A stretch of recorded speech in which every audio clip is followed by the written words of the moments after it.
Namaku Yani, usiaku 28 tahun. Aku sudah menikah 7 tahun. Suamiku bernama Salim, usianya 32 tahun. Aku seorang ibu rumah tangga dan suamiku bekerja sebagai karyawan pabrik.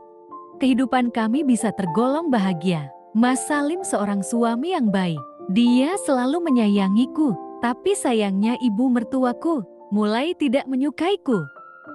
Dulunya kami tinggal di rumah mertuaku. Sudah 2 tahun ini kami memilih mengontrak. Ibu mertuaku selalu membahas soal cucu, sedang aku dan suamiku belum dikaruniai anak. Aku mencoba mengerti mertuaku karena Mas Salim anak tunggal. Tapi makin kesini ibu mertuaku makin keterlaluan saat Mas Salim pergi. Dia memperlakukanku dengan tidak baik. Untung ada bapak mertuaku yang membelaku. Akhirnya bapak mertuaku menyuruh kami untuk mengontrak saja dan suamiku menyetujuinya. Semenjak ngontrak ibu mertuaku tak pernah datang, tapi bapak kadang datang berkunjung. Sebatas ingin melihat aku dan Mas Salim. Segala macam cara telah kita coba, dari ke dokter, pengobatan alternatif sampai ke ustadz. Tapi Tuhan belum memberikan kepercayaan itu ke kami. Sampai suatu ketika, bapak berkunjung. Pagi-pagi sekali dia datang ke kontrakan. Awalnya dia ngobrol dengan Mas Salim. Tapi karena Mas Salim hari ini kerja masuk pagi, tak lama dia pun berpamitan dengan aku dan bapak. Setelah itu bapak duduk di teras rumah. Aku pun membuatkan kopi. Setelah membuatkan kopi, aku segera mandi. Setelah selesai mandi, aku menemui bapak di teras, mengajaknya untuk sarapan dulu. Tapi sepertinya bapak sedang memikirkan sesuatu.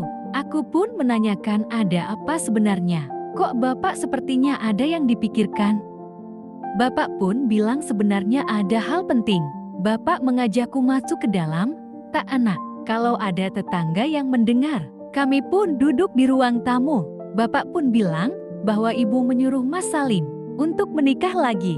Bahkan ibu sudah membawa calonnya main ke rumah. Mendengar itu, aku kaget. Aku pun sontak bertanya, menurut bapak bagaimana?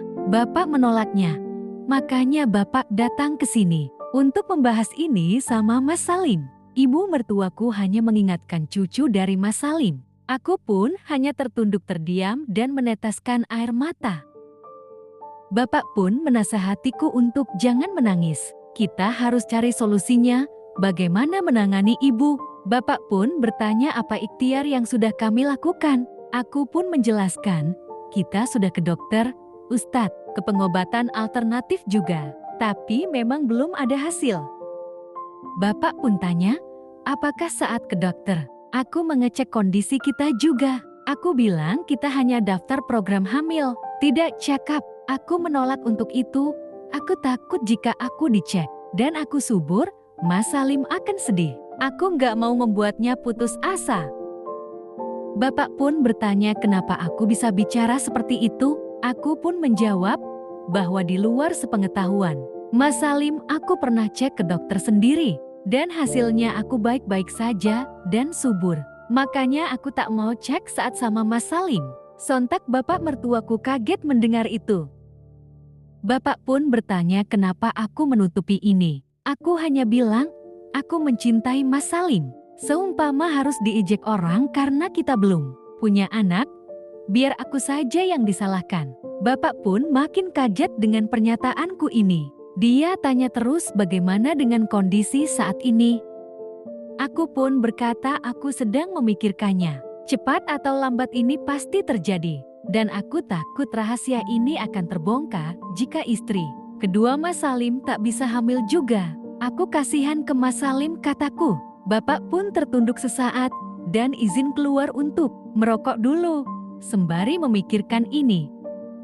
Saat bapak merokok di depan aku, masuk ke kamar untuk merapikan tempat tidurku. Setelah beberapa saat bapak tiba-tiba masuk ke kamar. Aku pun kaget dan bertanya ada apa.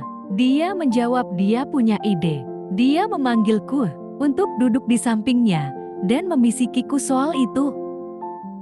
Aku pun menurutinya dan duduk di sampingnya. Bapak bilang bagaimana kalau aku dan dia.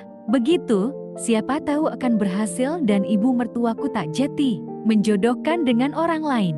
Aku yang mendengar itu sangat kaget. Bagaimana mungkin itu terjadi? Dia melanjutkannya. Jika iya, maka anaknya nanti. Akan tetapi sedarah daging dengan Mas Salim. Tidak ada curiga jika sama orang lain tentu itu bukan sedarah dengan Mas Salim, ucapnya. Aku pun hanya tertunduk dan berpikir, ini berat buatku. Aku nggak mau seperti ini. Tapi aku juga takut jika benar Mas Salim menikah lagi. Tak cuma hatiku yang hancur, Mas Salim juga. Kalau rahasia ini sampai tahu di lingkungannya, aku pun akhirnya melirik bapak mertuaku. Dan aku menyetujui dirinya. Setelah melakukan itu, bapak pun sarapan. Aku yang awalnya takut, justru aku kenakan. Berbeda dengan Mas Salim, bapak mertuaku justru bisa memberiku lebih. Setelah selesai dia pulang, dia pun bilang akan sering ke sini, menyesuaikan jadwal kerja. Mas Salim, aku justru makin plong rasanya. Aku ketawa-tawa dan bernyanyi. Aku merasa senang hari ini. Waktu berlalu, bapak pun menepati janjinya. Dia sering sekali ke sini. Kadang tak hanya sekali saja, sampai 2 atau 3 kali. Kadang aku juga menyusul ke ladangnya. Aku sangat senang dengan semua ini. 3 bulan berlalu, aku merasa berbeda. Aku pun mengecek, dan ternyata benar. Aku sedang hamil. Aku pun segera cek ke dokter. Ternyata aku sudah 2 minggu isi. Aku pun mengabari Mas Salim. Begitu senangnya Mas Salim mendengar itu. Mas Salim mengabari ibunya dan ibu mertuaku. Sangat senang mendengarnya, dan dia menyuruh aku dan Mas Salim pulang ke rumah, biar dia bisa menjagaku. Mendengar itu, aku menolaknya. Aku memilih untuk tetap di kontrakan. Aku berpikir jika aku di sana aku tidak bisa bebas. Aku pun akan susah berhubungan dengan bapak mertuaku, karena aku masih ingin bersamanya. Inilah pengalaman hidupku.